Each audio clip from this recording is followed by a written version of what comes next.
Peace family. So I'm back with another one. Today what I wanted to do was I wanted to talk to my chosen ones about the power and the ability of using free will and your ability to make choices and to choose, you know what I'm saying? I know it's pretty simple and it's a pretty basic subject, but I feel like it's something that everyone should understand, have a part of their resume, and utilize to the 5th degree, you know. I realized for me, being young, growing up, I always enjoyed and I optimized the ability to experience and use free will and choice. So, starting with self first, you know, I realized young, like before 10 is young for me. You know, anything after 10, I basically was in Virginia. You know, I'm kind of, you know, at 10, you basically know what the fuck going on. You just sharpening all your tools from there on out. But I knew young that we always had choices, and that the way we used our choices, no matter how we felt about the outcome, we still had a choice.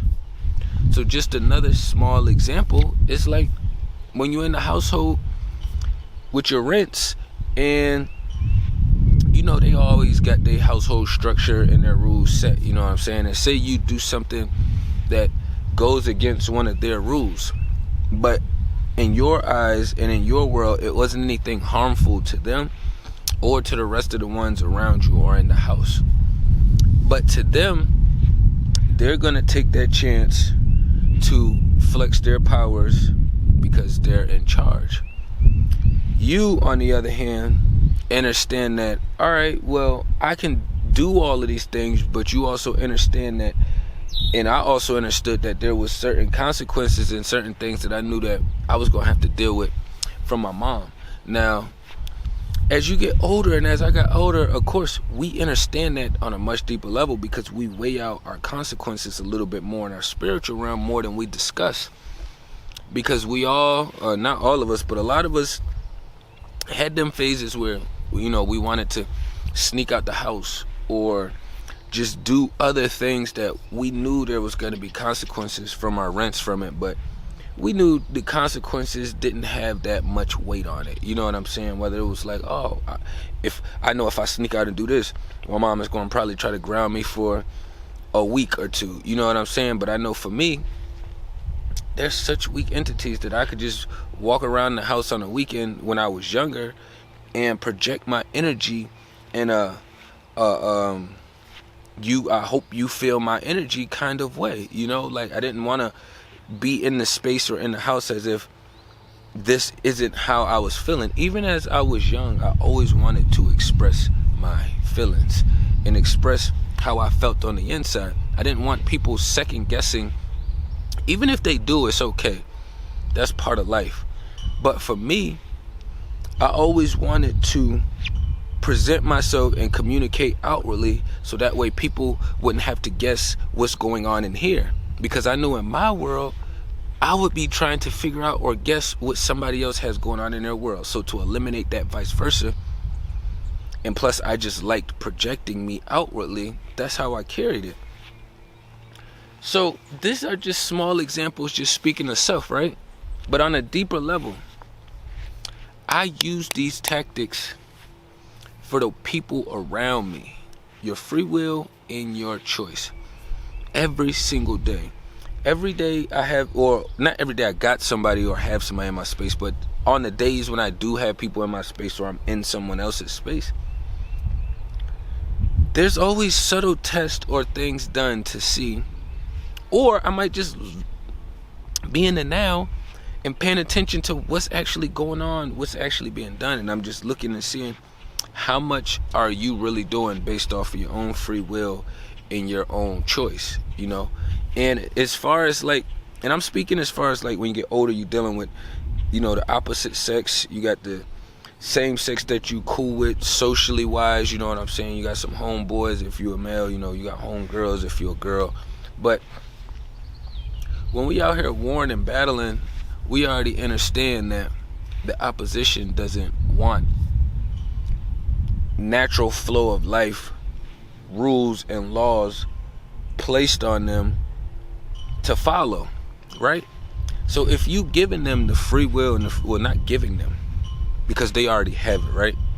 But if you're presenting it to them, because they already have it, if you present the free will to them in the spiritual realm, don't present it to them in the physical realm, right? So when you presenting and showing someone what free will is, it's like waking up with somebody and y'all just kind of started vibing or whatever, but y'all already had been through the communication process of talking about, you know, the do's and don'ts, what you like, what you don't like, all these things. So as I'll use me as an example, as me, if somebody was waking up in my space and we had already been talking for a couple months or whatever the time may be, right? Or a couple weeks, I don't know. I'm pretty in depth with my conversations from the time I communicate with you. So we could be pretty in depth in the first few hours. We could be pretty in depth in the first few days, you know, or the first few weeks. But that's where I live at. I like to dive in those spaces. But let's say you woke up next to me in my space and we had discussed some things that you knew that I like on the wake up. And maybe you're not a wake up person, but then I see you wake up early before me because of something that we discussed, you know. That's you using your own free will. That's me paying attention to this person beside me using their own free will to put their energy into me. This is just one small step to really acknowledging and seeing what's actually going on, because you'll have the opposition do these things as well too. But then at least you have a starting point, and now you can dive into the intentions, you know.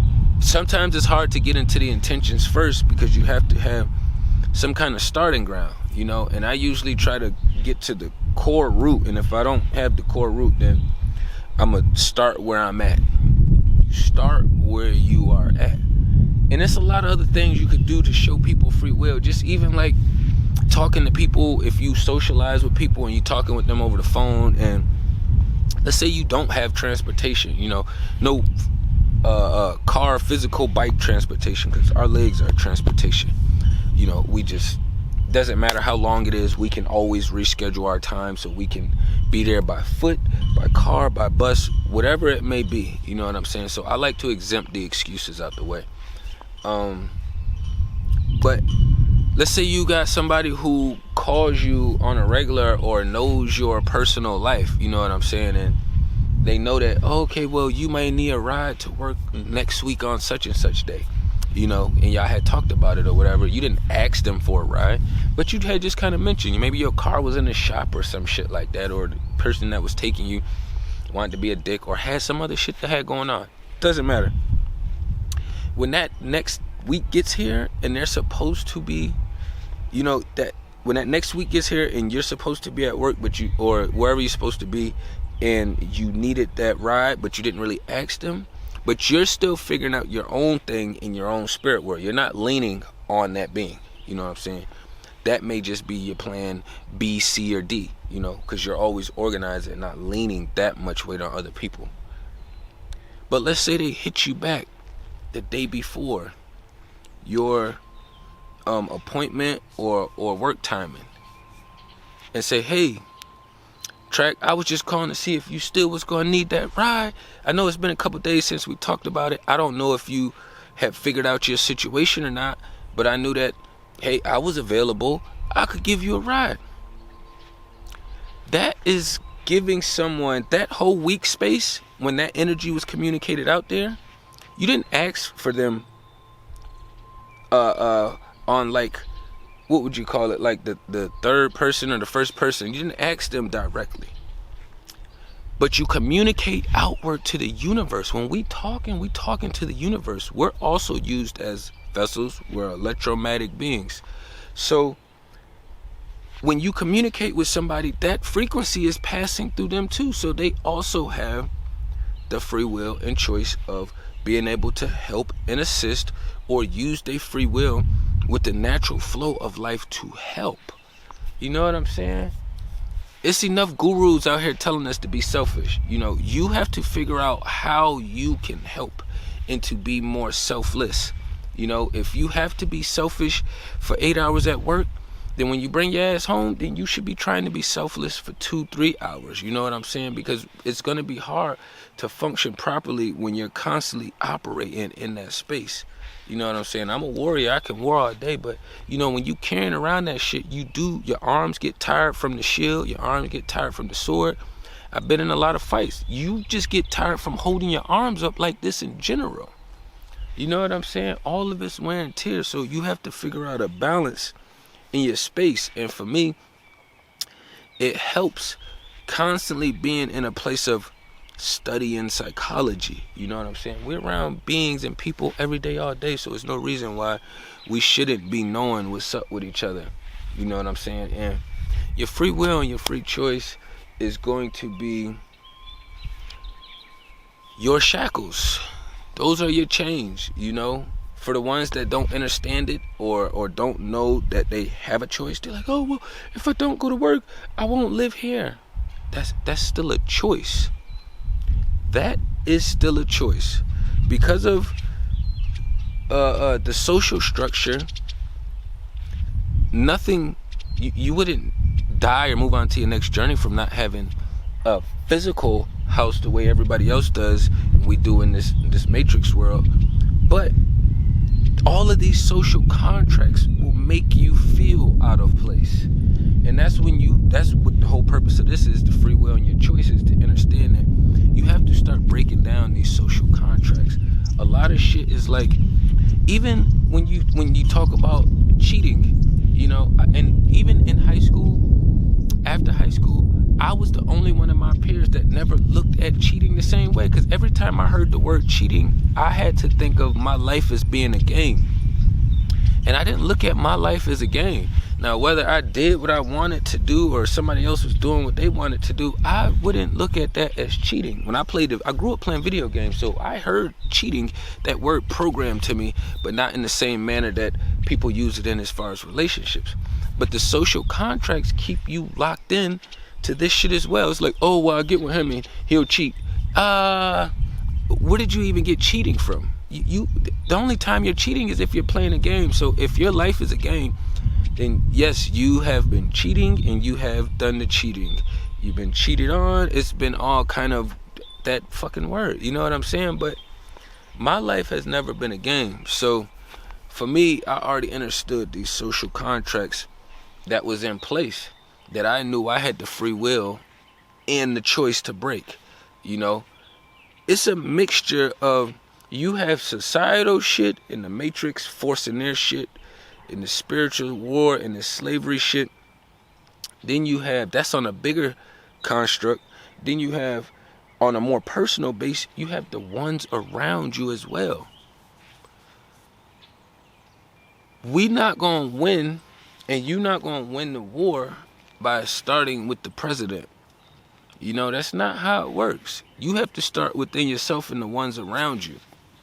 You have to start within yourself and the ones around you, and understanding what free will and choice is. And every time you say, oh, I cannot do this, it's you making an excuse.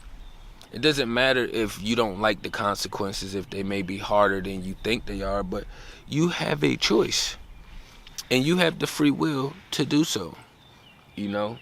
And you have to start flexing this and using this more. You will never grow the muscle memory you need to understand free will and free choice if you're not practicing and using it. That don't make any sense. You could watch 1,000,001 videos and hear other people talk. That's like watching other people work out. You may get something spiritually small from the workout, but you're not getting the full fruit and the full package of vitamins and nutrients from actually you working out yourself. You just watching a bunch of videos on people working out. You know what I'm saying? So you have to actually do the work. You have to practice. you have to love the results more than, you have to love the process more than the results. You have to love the process more than the results. And understanding these things is gonna, like, it was huge for me. It was huge for me, and that's why I feel like it's important to share and to be able to fight the battles around you. It's always great getting bulks of information, but give me some information I could use right now, today. Like right now, right this second, if I wanted to. Okay, I'm not gonna use it right this second. Okay, I'll use it in 2-3 hours. You know what I'm saying? But we have the free will and the free choice, whether you like it or not. You know what I'm saying? So the only thing you can do is just work those muscles out, so that way you have a better understanding and more control over those muscles. You know what I'm saying? It's all around us. It is all around us. This shit right here says, they got a spiritual law, they got a physical law too, but the social contract spiritual law is no humans can swim in this, even though this is natural in nature. That's what the system says.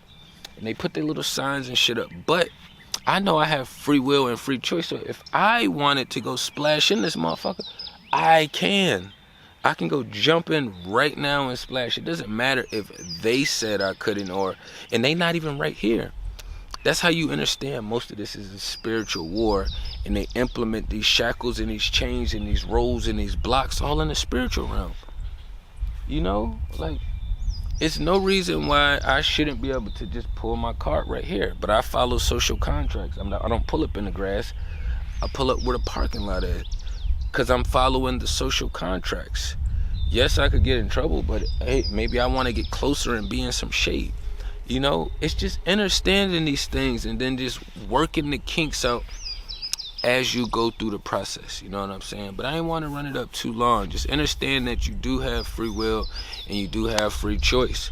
You know, and it's your job to make sure you're working those muscles out. If you don't know how to do it on the bigger construct of things, in the greater scheme of things, then you have to start on a smaller base, which is great and it's perfect to start on a smaller base. Nobody usually starts projects in stadiums. You know, they usually start in small rooms or spaces. You know what I'm saying? And then they work themselves up from there. But tapping everything down below. We constantly getting busy. Peace and love to the kings and queens.